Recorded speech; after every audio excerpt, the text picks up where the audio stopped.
I was assaulted by 32 students.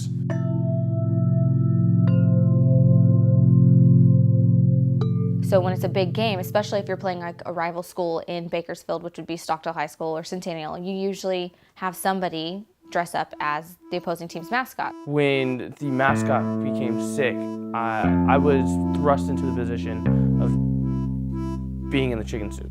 Mitch put on the chicken costume and he went out there on the gymnasium floor, surrounded in the stands by 1,400 of the high school students for the pep rally. And while the music's playing and other students are dancing around with him, two students come charging out of the stands and they run down on the gymnasium floor and they tackle him from behind. I got up, I walked off, and I swore I would never go back out there again.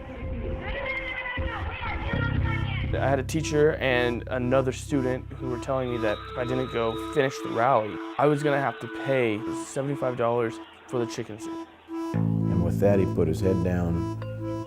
He said, fine. They do the skit where he's supposed to fake fingertip push one of the football players. The kid fake pushes him back. Football team sees this and they come rushing out of the stands where they're all sitting, and they proceed to dive in the air and land on him with elbows and knees and fists as they pummel his head into the hard basketball floor. And then they get off him and begin to punch him, kick him, and beat him. There's no adults who put a stop to it. There are no security guards who put a stop to it. There are no teachers who put a stop to it. And the promise that the government has is that they will provide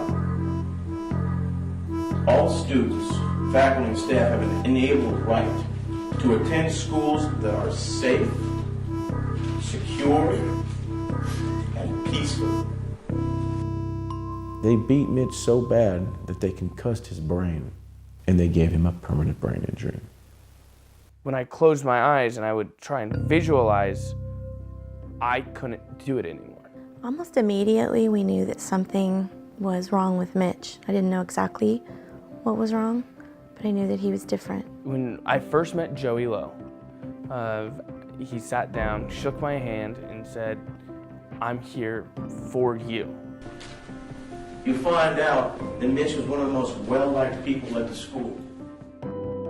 I guess it would be very easy to get lost in some of the clinical details, but Joey really was able to take Mitch and humanize him.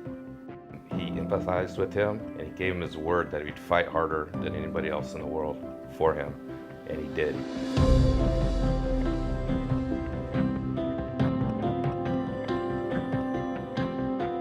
There's a significant difference between $50,000 for medical care and $10.5 million for a lifetime of medical care. Still to this day, Joey texts me every now and then. He'll call me. He'll just want to make sure that I'm doing okay.